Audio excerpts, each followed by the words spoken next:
Framework for Improving Critical Infrastructure Cybersecurity is not a deeply technical topic. It's more of a cybersecurity risk management approach and a high-level methodology. And but there's incredible potential benefit of it, and we see a lot of people who affirm that they have received a value from it, and so hopefully you'll get a little something from the presentation. So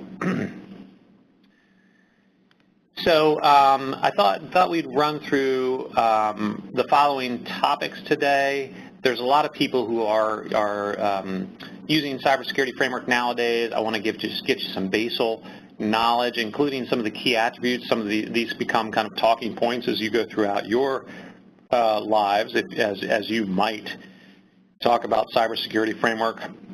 We are processing a proposed update right now. In fact, we're very much coming down the home stretch on that proposed update, and so I want to get you some of the basic information about that.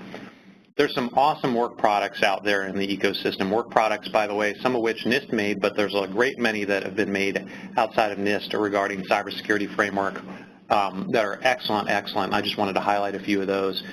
Federal use, of course, a lot of us working, if not all of us working in the federal environment, so what does federal use of cybersecurity framework look like? And then there's, I'm going to end on a particularly nerdy note, but I like it a lot. Online informative references is kind of a really neat topic to end on, and so hold on if you're waiting for that really juicy technical tidbit, because it's coming toward the end there. But first, a note on charter.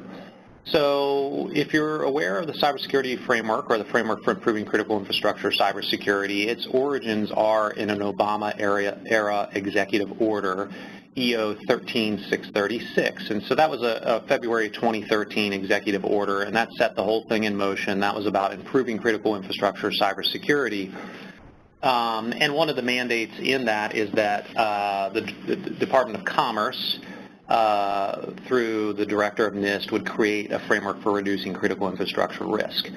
In the end, not only the framework itself, but the process, the public-private engagement model that NIST used to develop cybersecurity framework was very much valued. And the basic tenets of the cybersecurity framework and the process that we use to develop the framework, those were written into the director of NIST's roles. So now statutory, the statute was updated through the Cybersecurity Enhancement Act of 2014. And so really the charter by which we continue our work here into the future nowadays is not so much the original executive order as it is the Cybersecurity Enhancement Act of 2014. So you can go refer to that one. It defines a very broad list of collaborators, as well as those that we need to consult with in evolving cybersecurity framework. It affirms the continued focus of cybersecurity framework on private sector owners, operators of critical infrastructure. And of course, some of that shifted a little bit. You know, that user group broadened a little bit with Executive Order 13800 and the mandate within the federal government to use cybersecurity framework. But it affirms the primary focus on critical infrastructure owners, operators, and it specifies really, really broad collaborators, as you might expect, the sector-specific agencies relative to critical infrastructure, and some of the national security organizations within the federal government. But then there's some interesting additional parties that are involved in that group of collaborators, to include organizations in other nations and governments of other nations. So really interesting legislative circumstance there. You ought to go check it out, because that in and of itself is really interesting. So signs of use, we lean a lot on industry survey data. Use of framework is in some respects a reflection of success, and there are a lot of parties outside of NIST that do these studies on how much framework is used or not used, or what are the most popular cybersecurity constructs around. So one of them that's more famous that actually was published in 2015 was the Gartner statistic that over 30% of U.S. organizations at that time were using cybersecurity framework. They thought that might trend to 50% by the year 2020. Even more recently, we're seeing more interesting statistical analyses out there. In the Cisco 2017 annual cybersecurity report, for instance, they're citing that 28% of those surveyed are using cybersecurity framework for their vendor management, for the vendor cybersecurity management. So that's an interesting statistic, and that was actually a pretty large sample set there. Their respondents for that one were 2,800 plus respondents. So we're getting good sampling that it's being picked up and being used. Of course, it's well considered in U.S. federal policy. As I mentioned, the Executive Order 13800 requiring use of cybersecurity framework. It's also used all around the world. There's translations by IPA in Japan. There's adaptations by Italy and by Israel, and so those documents are available in Italian and Hebrew, and they have their English translations as well. Bermuda is quite public with their use within their government and advocates it for use in their industry. And framework is really propagating itself nowadays internationally. We're stumbling upon more and more use. Portugal, recent finding, big users. I spent some of my time earlier this week reviewing Uruguay's adaptation of cybersecurity framework. Really fascinating. A little bit tough for me to eke through on my 3 years of high school Spanish, but they actually have some really neat prioritization and maturity model sort of things that they've added to their version of the cybersecurity framework. And nowadays, even ISO IEC are considering cybersecurity framework and what it means and what properties are important for, let's say, national frameworks at large. And they're working on work products that will be reflective of that. There's lots of signs of use of this all over the place. Another sign of use is if you go look at our RFI and RFC responses over time to the cybersecurity framework, you'll see parties like the parties that are listed on this slide. You'll see them affirming their use of cybersecurity framework, and in some instances they actually explain what that looks like. So there's fascinating information out there across all sorts of different industries and levels of government where parties are talking about their framework use. But enough on that. Let's talk about what a framework is. At the highest level, and by the way, all these ugly slides are my own, but you're welcome to use these horribly ugly slides for your own use elsewhere. So framework is really three things on high. It just has three major moving parts, and they're listed here.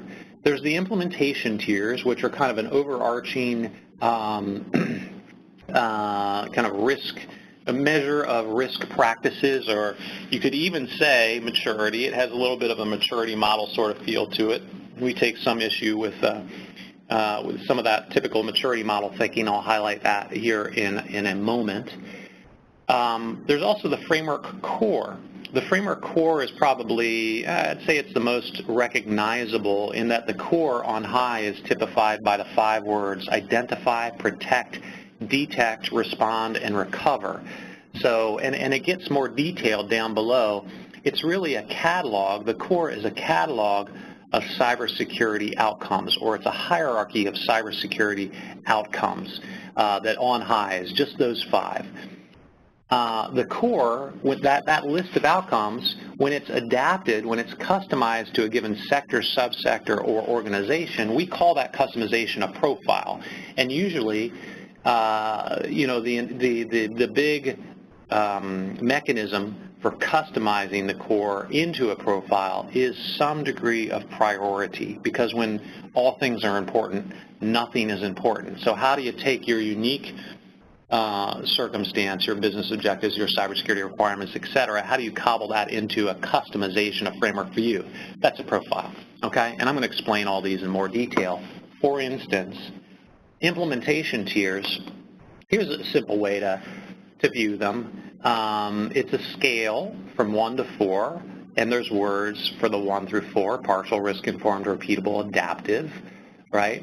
And there's 3 dimensions and qualifying criteria thereof across that 1 through 4 scale. So risk management process can be thought of as just how well does your cybersecurity risk management work.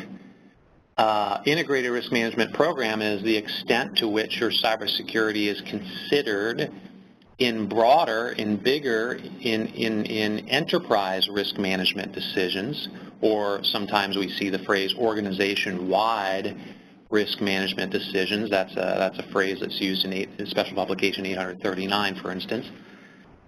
And then external participation is really about information sharing in some ways. It's about enriching your own picture of risk with information from outside of you. So how do you use information from outside of you to enrich that picture?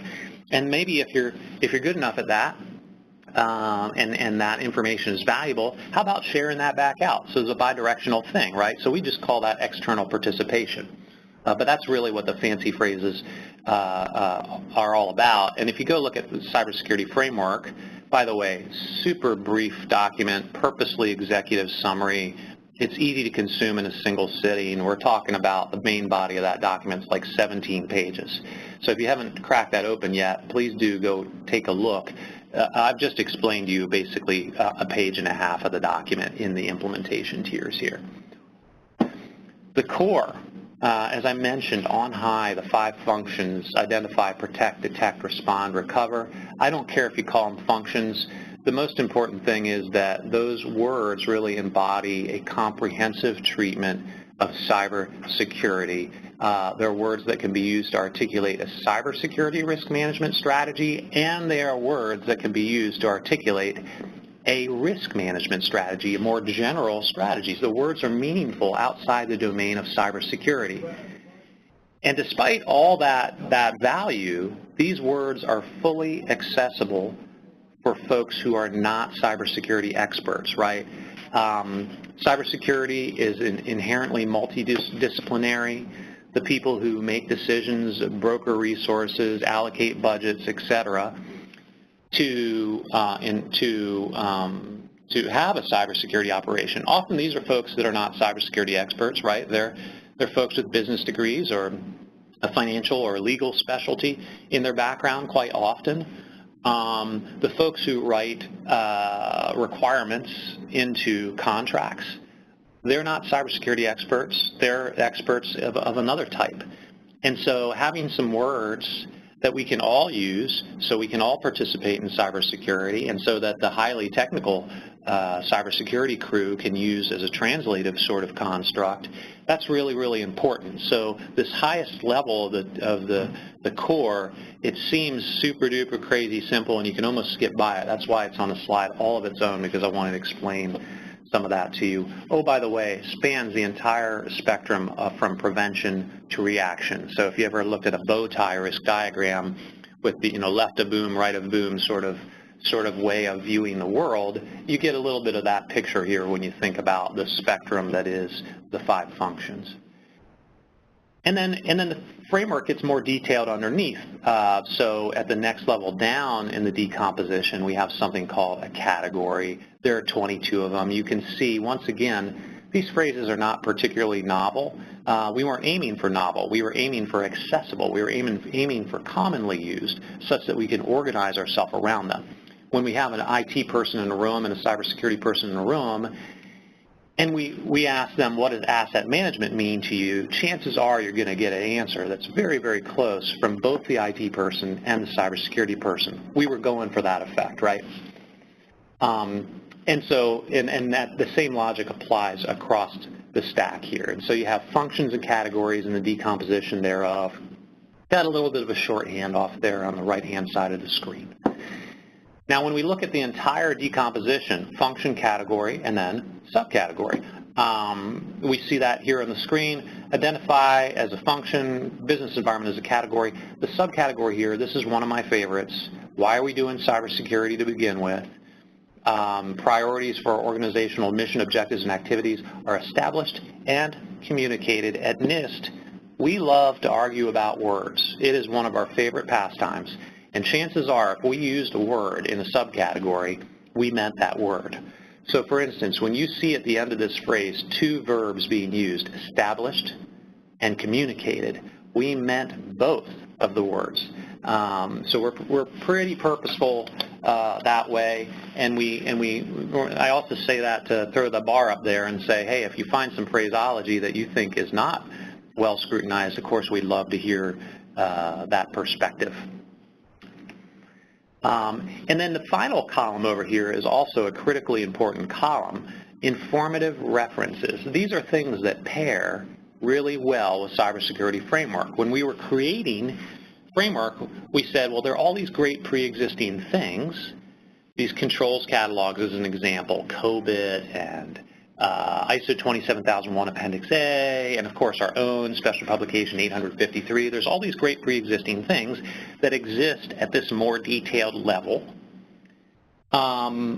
Let's truncate at that subcategory at the concepts just above a control catalog is one way to think of that, and show how these things pair with one another. So the informative references, when you look at that and you see the entire table of all the subcategories in framework, which by the way is Appendix A of the document, when you see that, the informative references, you won't see an exhaustive listing. You won't see every single COBIT control listed. What you're going to see is some of them listed and some documents listed, ISA, NIST, ISO, etc., listed. It's just meant for example. It's just meant for illustration. Here is another excerpt, same Appendix A, same table. Now we're into the protect function, and you can see how we're getting from things like business environment in the previous slide. Now we're getting into a little bit more substance with regard to the technology and our protections thereof, and of course the references, informative references, getting a little bit more detailed. So a profile.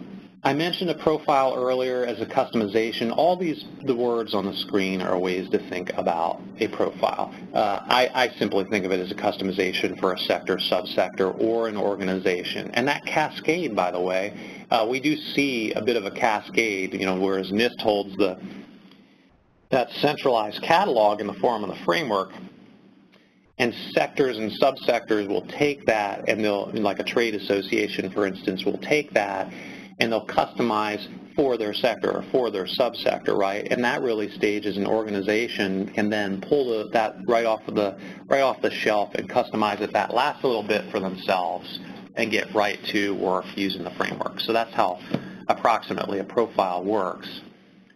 Before I get too jargon heavy on you, I just wanted to say that I assert that all cybersecurity operations on the planet just have to do the three things on the screen. And when you do the three things on the screen, you got it made in the shade.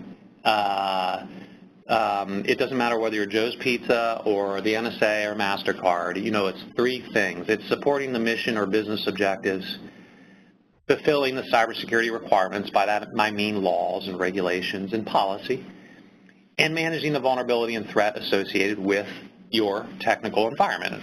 And because these things are highly varied, especially technical environments, especially kind of the requirements that you're beholden to, especially your specific business objectives, we sometimes say at NIST, cybersecurity is not a one-size-fits-all. It's because when you bring these together, they do form a bit of a unique combination that makes you uniquely you. So that's why the profile thing was important to begin with. So you can take a generalized framework and apply it to 16 sectors, but then even further so, individual organizations and the customization thereof. So I would also further assert that a profile is a perfect construct to bring these worlds together. By the way, this is just one way to view a profile. We don't mean to be restrictive at all with framework. By and large, it's a voluntary construct, and we mean it to be used to maximum flexibility, optimize, maximize the business value for you. So this is one way to paint the profile picture, right? But if we bring together our business objectives, our cybersecurity requirements, and threats and vulnerabilities associated with our technical environment, if we bring them together in the structure of the 98 subcategories, as an example, there's a priority that falls out of it all. There's some subcategories that naturally, when you do the heat map, so to speak, some subcategories are going to rise to the top as, wow, that one's super duper important for me. And so that's really what a profile is about. Then, because you have those informative references, or maybe you even go to the next step and do an exhaustive mapping to the structure of framework with your operating methodologies, with your controls, with your technical guidance, then you have the ability to go operate in perfect alignment with the outcomes of the cybersecurity framework and in perfect priority that you uniquely developed by virtue of your profile development. That's the spirit of a profile. You will find the profile listed in what we like to call the hourglass diagram, and it's here on the screen, and you can see it there in the lower right-hand corner.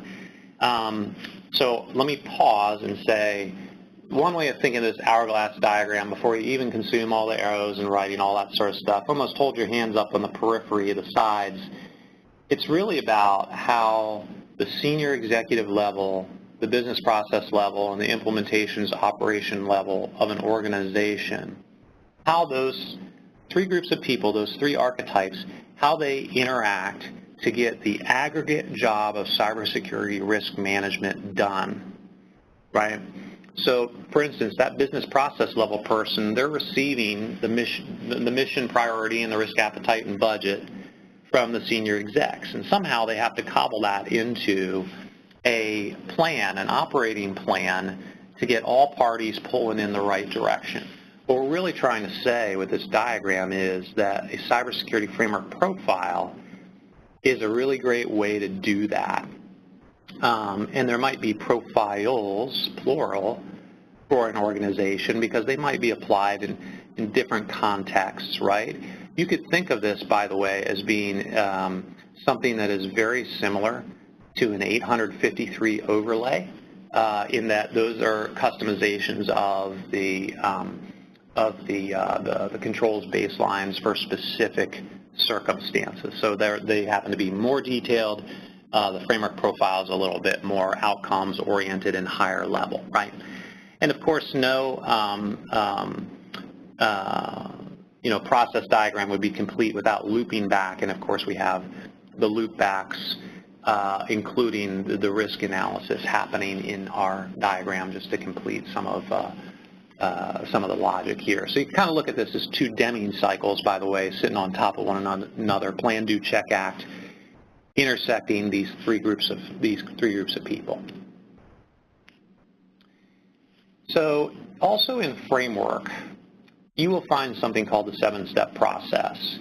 And before you really consume all of the words there, I mean, one way of thinking of the 7-step process is a time-tested gap analysis applied in the lingo of cybersecurity framework. So how do you take a current profile and do a risk assessment against it? How do you hold it up against a target profile and determine the gaps and then come up with an implementation plan? Oh, by the way, all that's done within a certain priority and scope to begin with, right? And so that's the gap analysis process of framework. Once again, you'll find that covered in like a page or two within the framework itself. So when you've gone through the process of prioritizing according to the outcomes of framework, and then you do a gap analysis and you figure out what the gaps are, and then you assign a budgetary number to those gaps, to resolving those gaps, what you start to end up with is a rational and defensible way of time sequencing how you address your gaps, right? If the gaps are large, if it's a high priority item, you might want to embark on that as soon as possible, right? If its priority is moderate to low, by the way, you don't have to use that scale, moderate, low, high. I'm just using it for illustration purposes. But if the priority is lesser and the gaps are smaller, you might push those further out to the right? So this, I happen to be illustrating here with fiscal years, year 1, year 2, as some of the milestones on the way to improving cybersecurity. Of course, the implied here with the improving is that this is cyclical, right? This is ever-moving sort of machine. It's not like we get to a place and we just stop and say, oh, finally we got there. Just like all of cybersecurity. But it's meant to be a tool to constantly reprioritize and re-time sequence how you're doing things. In that respect, I think this is where we start to have a lot of the value proposition for framework for Chief Information Security Officers. And then probably more at the Director of Security level, the people who, or let's just say the people who report to the CISO, the structure of framework also works out really, really well for just plain old division of labor, the who, what, when, where, how of a given subcat. So you can clearly assign and empower people to own a part of the cybersecurity operation, and in a worst case, such that you have accountability. If something goes haywire, you can at least know who you got to go check with and talk that adverse circumstances through with that person. So it's a good operating construct as well. So I want to sum it up with a couple of key attributes of framework. And by the way, these are kind of your basic elevator pitch sort of items if you ever had to briefly explain cybersecurity framework to someone. Common accessible language, really what that means is that it's understandable by many professionals, not just cybersecurity professionals. We think that's very, very important. It's adaptable to many sectors and uses because we made it generalized, so it could apply across 16 sectors, and therefore it's meant to be customized, actually has native customization mechanisms, as we were talking about earlier, that profile development being a native customization mechanism. It's risk-based. When we say that, we're really saying it's a catalog of cybersecurity outcomes. In other words, it's the what, but it doesn't provide the how or how much. And I think in that respect, it's a little bit different than the FISMA way of life, in that your baselines, initial and then ultimately tailored, the baselines in some way provide more of that structure, more of that detail. They provide more of the how and how much. For cybersecurity framework, for that reason, it really needs to be paired with something at that more detailed level. So we made it kind of modular that way, and we did that on purpose so people could take advantage of the great pre-existing things. And finally, it is a living document. This lives outside of law and regulation on purpose, so it can evolve quicker than law and regulation can, such that it can keep better pace with technology in threats, such that we can integrate best practice into standard practice and learn from our lessons along the way. And for all those reasons, we are working on a proposed update right here, right now. This is the first ever attempt at versioning cybersecurity framework. So we released the initial framework in February of 2014, 364 days after the executive order told us we had 365 days to produce this framework. And now we have embarked on a process to develop a 1.1. And when we say 1.1, we mean it kind of in the software lingo sort of way. We're saying it's a minor version. In other words, it is by design, it is meant to be backwards compatible or interoperable with version 1.0, in that one party might be using 1.0 and one party might be using 1.1, and we were trying to make sure that those two versions work with one another. And we've been doing this. By the way, we didn't just embark on this at NIST. We asked our stakeholders first. We did an RFI back in December of 2015. Hey, do you think that it will soon be time to update cybersecurity framework? And if so, what sort of things are on your wish list? What do you want to see in an updated framework? And the answers we got back were, yes, we do fancy an update sometime soon, NIST. We don't want it to be an overhaul. There's a lot that works with framework, so please don't break it. Don't break what works. There's a lot of good stuff. So, the minor version thing, that really came from our stakeholders. The path ahead for actually doing an update came from our stakeholders. And indeed, some of the list that's here, if not all the list that's here, comes from our stakeholders. So Some key items from the update. This is my only slide on it, by the way, so I might linger for a moment or two. So we try to establish, we have a couple of applicability statements in there. We try to establish that we believe that the cybersecurity framework, true to its original design, it really applies to all sorts of technologies. It's not just information technology, it's operational technology like industrial control systems. It is cyber-physical systems. It's applicable to IoT, and that's not meant to be a limiting list. That's an including but not limited to sort of list. We purposely try to make the catalog of outcomes, agnostic, if you will, with regard to technology, and in that respect, applicable to all technologies. It's also applicable to all system lifecycle phases: design, develop, deploy, operate, and maintain, decommission, all 5 of the lifecycle phases. We're asserting that cybersecurity framework is relevant, and we see people using it in those various phases as well. We had some administrative updates for informative references. For instance, the SANS, or now CIS Top 20 controls, they revisioned underneath of our feet, and because they're kind of fast-paced that way. And so that's all good, but it meant that we needed an update to the informative references because we were referencing an older version of the CIS Top 20. So that's just an example of why an administrative update was overdue. We have new guidance, a brand new section. Section 4.0 of the document is all about self-assessing cybersecurity risk management with the framework. This is something that some parties would call AKA the measurement section. Measurement can be kind of contentious because sometimes you're doing the measuring of yourself and sometimes other parties are measuring you. And so that can be a little bit of a contentious topic for that reason, but we believe in this latest version of the draft framework, we have that self-assessment orientation very prominent and the thrust of the section. In particular, there's a huge amount that we did for supply chain risk management. In this latest update, we've added some criteria to the implementation tiers.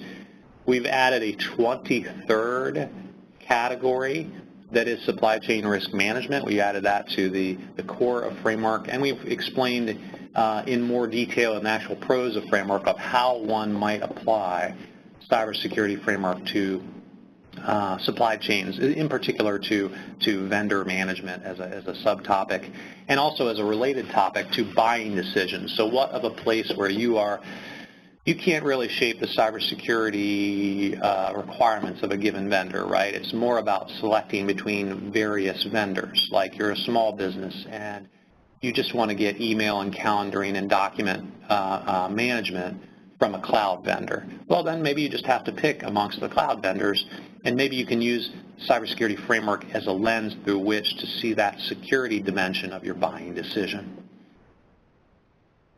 So we also updated our access control category. We beefed up our language around authorization, and we also realized that, oh goodness, there's a gap there. We covered at a high level.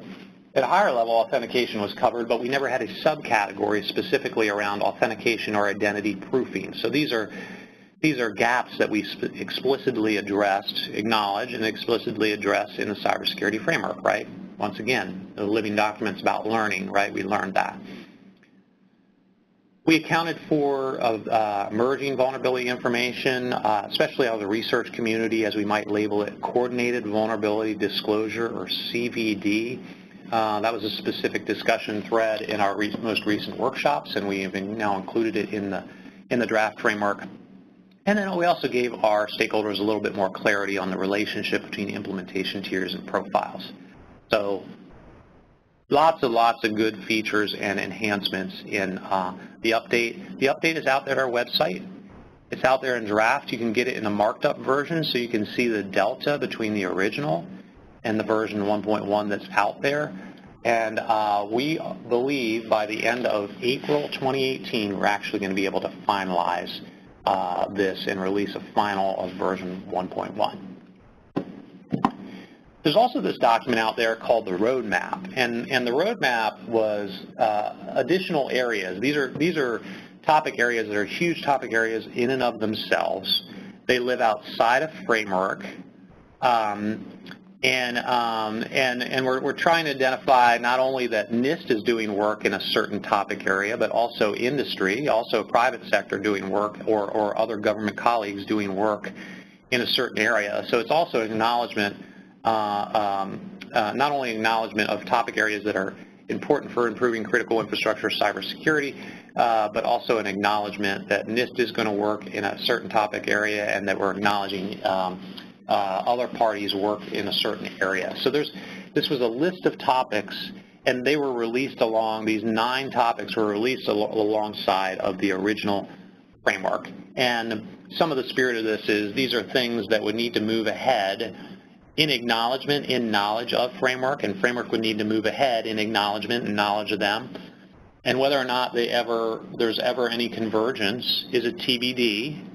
But for example, the original list had supply chain risk management in it, right? That picture evolved. Our stakeholders told us they wanted to see more of supply chain risk management framework. We were able to bring over some of that, some of the best high-level concepts of the supply chain risk management work at NIST and at other places into framework when the time came. And so that's an example of how sometimes the roadmap items and the framework itself touch, if you will. And so here's the original 9, the list of 9. You see it on the left-hand side of the slide. We've actually evolved that in our draft, or our proposed roadmap. We've evolved that into 12 topics. So there's some relabeling, there's some consolidation, there's some brand new things. Measuring cybersecurity, I mentioned, is a tough topic. It's a topic that almost universally people acknowledge as being important, but we have a tough time coming up with a complete set of answers in this space, especially the financial answers. So measuring cybersecurity is now a roadmap item. We're saying we're going to take this on, okay? And we acknowledge that other people are taking this on. There's other things here too, governance and enterprise risk management. Where does cybersecurity framework, how does it help cybersecurity's consideration in that broader risk management dialogue? I think it does. Oh, by the way, I've been reading A130 and A123 in my spare time to be able to draw that out a little bit more for my federal colleagues. And it relates back quickly to the budgeting process in A11. So that's a topic we've explicitly declared, and the list goes on. A little bit of change of gears now. Now, if you go to the framework website, you will find down, second one from the bottom on your left-hand side, the quick links on the left-hand side of the screen will be the quick links on the website. You'll find something that's simply labeled resources. And there's over 150 unique resources for understanding and use around cybersecurity framework. And there's a little visual navigation thing, a little logo, framework logo. So if you click on that circle in the center, you're going to get general resources sorted by user group. User group, I mean small, medium business, federal, critical infrastructure, the list goes on. There's about 8 user groups that are listed.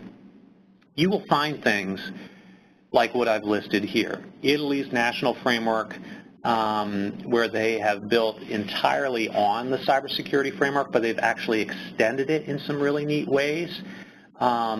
You'll find in kind of order from top to bottom, water, wastewater, manufacturing, communications, and financial services work products.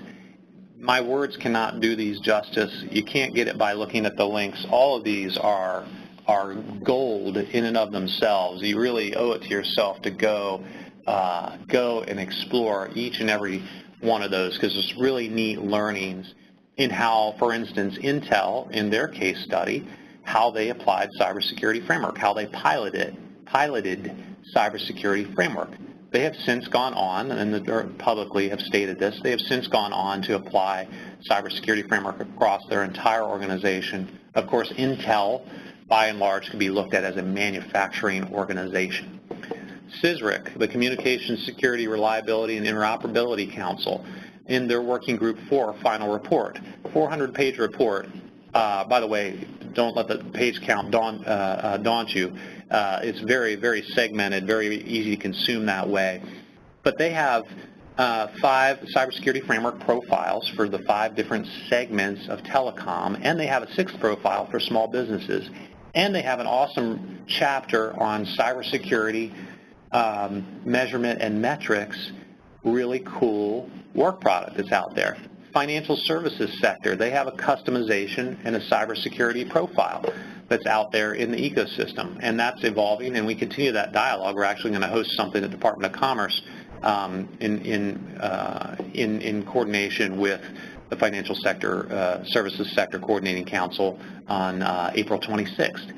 So lots of really cool stuff there. I won't bother rattling all these off, but you can see at the state and local level, a lot of cool work products here. A lot of these work products, by the way, hybrids of cybersecurity framework and some of the other good NIST publications like 853. You'll see that sort of hybrid with the Texas Department of Information Resources and what they do for their vendor management. You'll find role descriptions in the language of cybersecurity framework within the North Dakota Information Technology Department, and the list goes on. This is not an exhaustive list by any sense. And on top of all that, there are some cool NIST work products. I'll say cool because, hey, I'm part of the home team here, but I think there really are some cool stuff out there. Discrete manufacturing. What does it look like when we bring together the 853 overlay for manufacturing with ISA 62443 in the form of a cybersecurity framework profile that is organized according to low, moderate, high? If you want to know what that looks like, just click on the link on this slide. It will take you right to that manufacturing profile. And it's a really, really cool artifact for those that are in manufacturing. The Baldrige Performance Excellence Program, you may have heard of this. It is basically a program that was born of the quality dilemma of the 1980s, where other nations were doing, we thought, a much better job in the quality department than perhaps the U.S. and was. And so that program's been going for decades now with lots of successes. Well, we brought together this time-tested performance excellence program with the concepts from the cybersecurity framework. It now exists in this set of self-assessment criteria called the Baldrige Cybersecurity Excellence Builder. All these great self-assessment questions across the Baldrige categories, which include topics like strategy, leadership, workforce, and ultimately results, including fiscal results. So the self-assessment criteria, really interesting work product and worth a read. Once again, these links are taking you directly there. And then finally, we worked with Coast Guard on 3 different maritime profiles for 3 different subsectors within maritime, one of which we've linked you to here, the bulk liquid transport profile. These are people who take crude oil and liquid natural gas from port A to port B.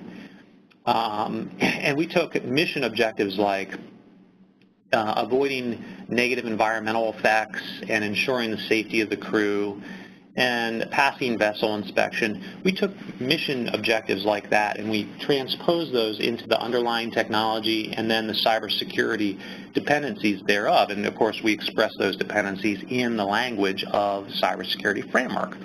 And that's what that profile is all about. It's there, even though Coast Guard is a regulator, this is there as a voluntary construct, but this is kind of precipitated by the reinterpretation of the Maritime Transportation Security Act to include not only physical security, but to include cybersecurity, right? So the Coast Guard wanted to put that was a relatively recent reinterpretation, and the Coast Guard wanted to put some guidance out there for their industry, and the form they chose for this guidance is a cybersecurity framework profile. So all that you'll find when you click on the center of that graphic. When you click on the outside, any one of the functions, what you're going to get is, this is kind of a cool new feature, we've actually sorted the NIST special publications by function and by category within framework. We've sorted the 800 and 1800 series publications. So you can see, for instance, here are the 800 series publications that are relevant to the protect, and we happen to have the awareness and training and the data security categories up on the screen, but it's a big table. The list goes on. We've got it for all the categories and functions of cybersecurity framework, and it's kind of neat. You can view this as a little bit of a translation between what you might historically know as the documents that reside at the Computer Security Resource Center with the cybersecurity framework. Okay, once again, changing gears. I know this is a lot of information, but hopefully you all are avoiding your early afternoon naps here. Hopefully we got something of interest in the mix here for you. So federal milestones. The framework has indeed been on the scene within the federal circuit for some time. Going back to, we have the FISMA guidance as early as the 2015-2016 management requirements, OMB memorandum M1603. We have framework in that document, in that annual document, as early as that 2015-2016. We have also the framework, is present in the form of the functions in the Cybersecurity Strategy and Implementation Plan, and that was M1604. Cybersecurity framework was also written into the update to OMB Circular A130. Now, it is written into that one in a voluntary sort of way, and it was talking about how the FISMA implementation publications, including the risk management framework, just to restate, are mandatory. They're important, and therefore they're mandatory, right? And they continue to be mandatory. And the Circular A130 then went on to say that, now we think cybersecurity framework brings some additional value, and you might want to check that out. And so it was just a pointer, once again, a voluntary sort of thing. But of course, with strengthening the cybersecurity of federal networks and critical infrastructure, or Executive Order 13800, this past May, cybersecurity framework became mandatory for feds. As mandates go, it's super duper high level. It just asked the agency heads to provide their implementation plans for cybersecurity framework. And knowing that was a big loose in all the great ways and loose in all the bad ways sort of mandate, we said, well, we might like to publish a document to help people understand a little bit more how they might answer NSC on this executive order and their reporting. And so we issued a draft NIST Interagency Report 8170, the Cybersecurity Framework Implementation Guidance for Federal Agencies. This is a document we released basically at the same time as that executive order, and in it we are providing 8 proposed uses of cybersecurity framework for federal organizations. These are uses, by the way, they're not out of thin air. These uses are the ways that we see people use cybersecurity framework in private sector. And we're saying, and we know feds need to do this stuff too. And we know that for some of these, some of this space may not have a guiding or presiding document or guideline. So you might want to use cybersecurity framework as a guideline in these various spaces. So that's kind of the spirit of the draft NIST 8170, which we have finished adjudicating our comments for and actually are working on a final right now, and we think that's going to be a late spring 2018 release of the final of that same publication. By the way, the key graphic that we have in the document really centers around 839 pyramid, which is no coincidence, by the way, the 839 pyramid and the hourglass diagram in cybersecurity framework. I'm sure if you're familiar with them both, you can see the similarities, right? What we did is we superimposed the 8 proposed uses on the pyramid, and what we're really trying to say, aggregate message here, is that by and large, cybersecurity framework is applicable at that level 2 and level 1 of an organization. Okay, and we have just this one use that's probably in that level 3, but by and large, it is a level 2 and level 1 sort of construct. You can also see at the right-hand side of the screen we have the component of framework, core profiles, implementation tiers, that's most applicable to a given proposed use. And this is what the publication is about. So for instance, integrating enterprise and cybersecurity risk management, the language of framework lends itself to that proposed use, and we've already talked about the identify, protect, detect, respond, recover language, right? This is what we're talking about. Managing cybersecurity requirements, the profile and the prioritization thereof and the structure of framework is a great construct for managing many cybersecurity requirements, aligning them, deconflicting them, and maybe ultimately communicating them in some sort of way to other parties. This is what that deconfliction might look like, where you have all these requirements, law, regulation, organizational policy, and things that derive from your environment on a continuum from static to dynamic. When you align them in the structure of framework, you can easily see, oh, red font, D and E, I and J. We can see that we have some conflicts here because we line them up according to the structure of framework, those subcategories. Now we have to go figure out what our workaround is going to be. Integrate and align cybersecurity and acquisition process. So once you have aligned your cybersecurity requirements and once you've deconflicted them, then you can use something like a profile to not only express internal how you're going to operate, but also to express external to your vendors how you need to operate and what their cybersecurity requirements are. Evaluating an organization's cybersecurity, we're talking about the implementation tiers here. There's no such construct in the FISMA implementation pub, so maybe it would be helpful to view the world through this lens. Of course, we have a modified version of the implementation tiers used in most recent GAO reports to Congress on the standing of the various federal agencies and their cybersecurity. So in some ways, this is already up and running with a little bit of modifications. By the way, those modifications, they're great in our eyes, generally speaking.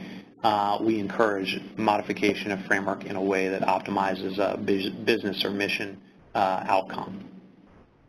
Managing the cybersecurity program. I mentioned the who, what, when, where, how, and the structure of framework and how it might lend itself to that. That's what I'm talking about when we say managing the cybersecurity program in the NIST.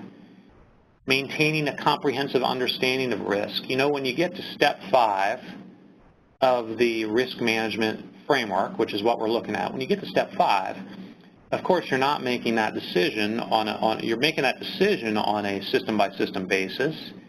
The DAO is, but how does a person make that decision with the full understanding of the risks that they've already authorized, right? And that can be a lot to balance. So can we use the structure of framework to get to a summary view such that that's readily available and understandable and consumable, such that when we're making that system-by-system authorization in the future? That's what we mean. Can we use the structure of framework in some way as a decision support to help with those authorization decisions? That's the suggestion here.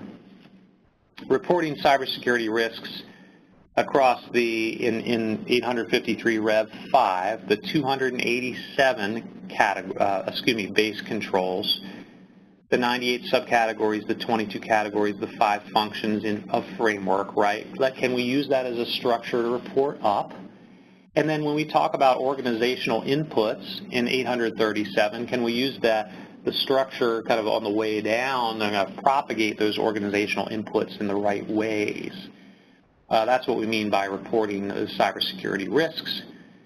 And then finally, the 8th use case is really about this. I said earlier that the core of framework is then customized into a profile and has your priorities represented in that profile. What better artifact to use as the basis for tailoring your controls baselines, your initial baseline into a tailored baseline? And you see all the tailoring guidance that is listed here that might be considered in that moment. Well, some of those very bullets, they're actually represented by virtue of a cybersecurity framework profile. So that's the 8th way of thinking about how cybersecurity framework might be used in a federal setting. These are all proposed uses. They're all suggested uses.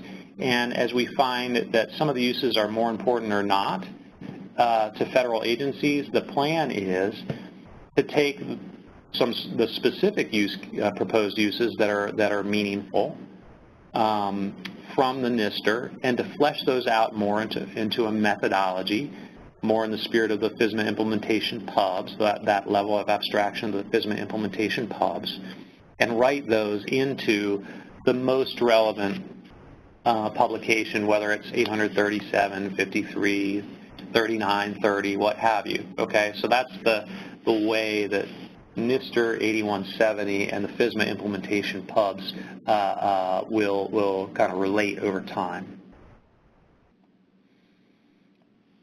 So some other artifacts that are important for feds. I mentioned the draft interagency report. There are mappings out there. There's an 853 Rev 4 control to cybersecurity framework mapping. It's an exhaustive mapping. Every single control from Rev 4 is mapped. That is out there. That is at a separate location. You can find that in our industry resources page that I showed you earlier, or you can go directly through the link here.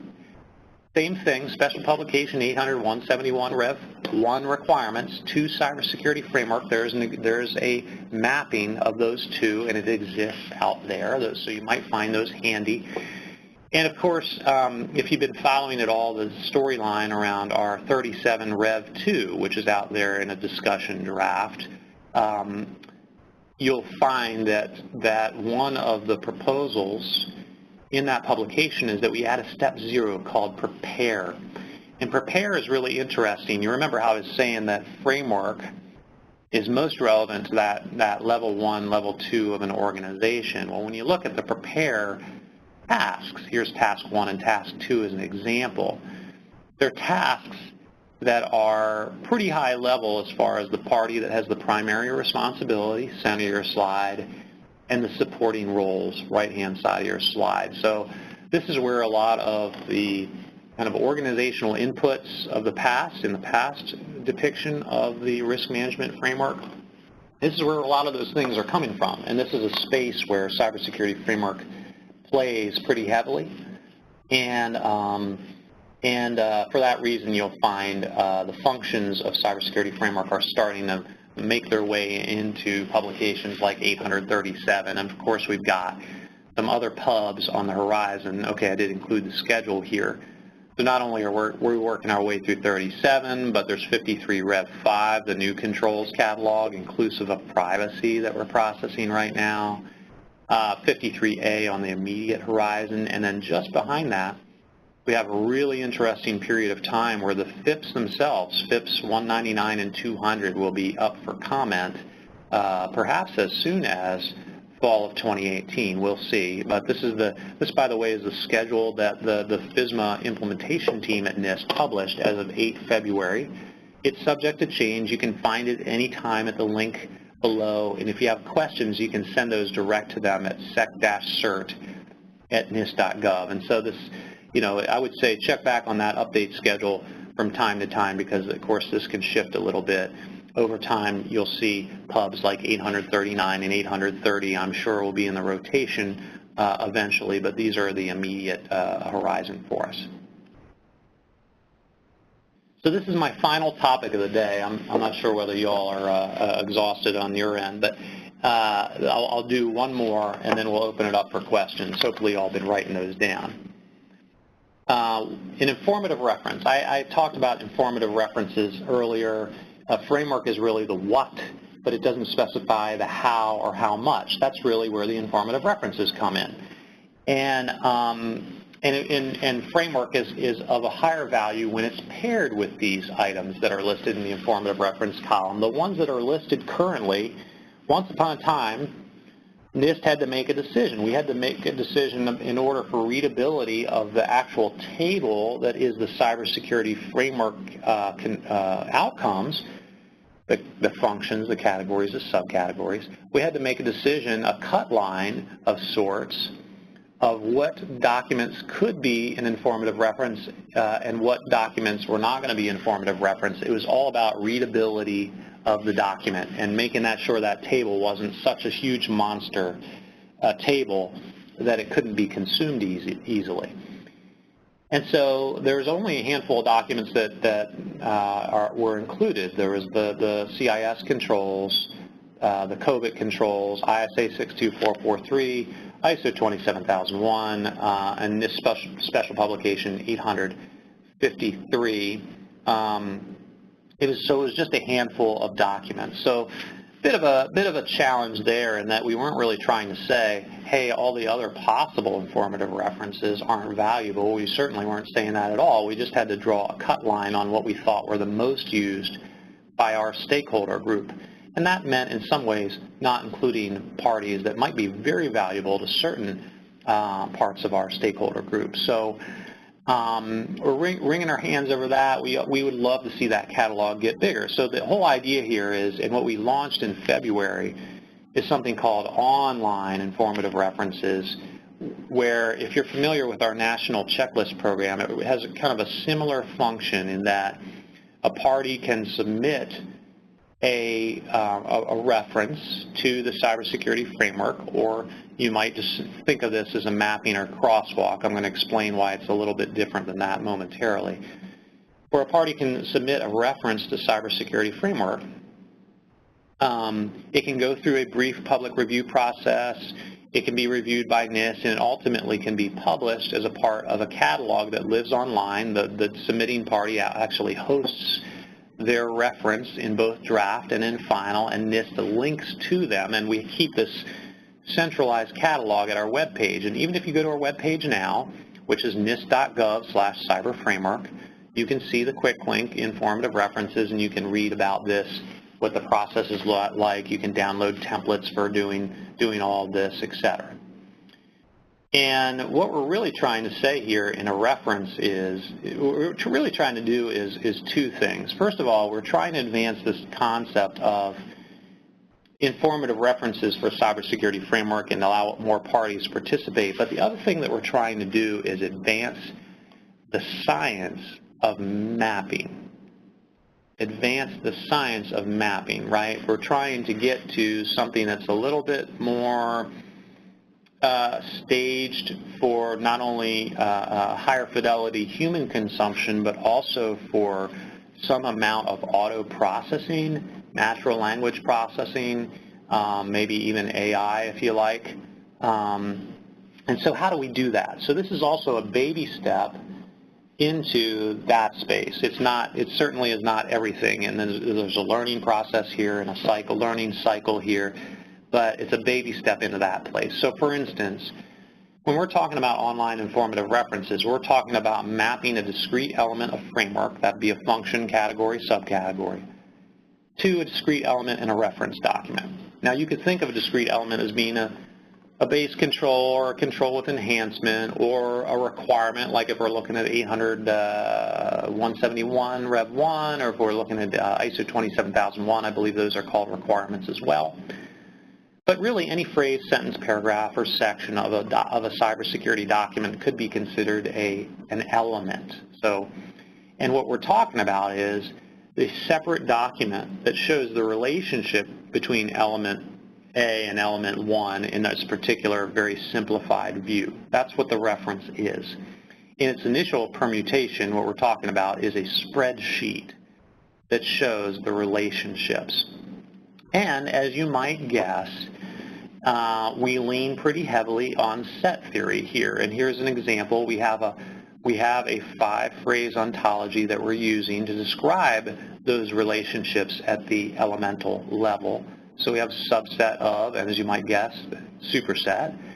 We have intersects with, we have a fully equivalent, and we have a not related to. So we have 5 phrases across 5 different cases, and these are really just different ways of showing the Venn diagram or different ways of thinking about sets.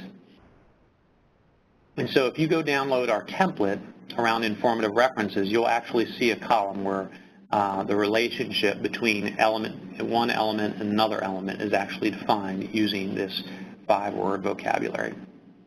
So our intention is, and it's beyond an intention, something we're actively working on in the background here, is actually a draft publication, NIST Interagency Report 8204, which explains in a high fidelity our template. Our template is already pretty self-explanatory, but we've said we need to go a little bit further. We're going to write a document on that. We're going to write a NISTer on that. We're writing that right now. We then intend to engage a pilot group to generate references. By the way, it's the more the merrier on this, so if you know somebody who wants to participate, that's great. But minimally, the pilot group would be composed of the parties who are already references in the document, so ISO and COBIT and CIS and our very own 853 folks would be pilot folks. And we also have a few other parties who are lined up outside of NIST who said, oh, I'd like to participate immediately, please. Get me involved.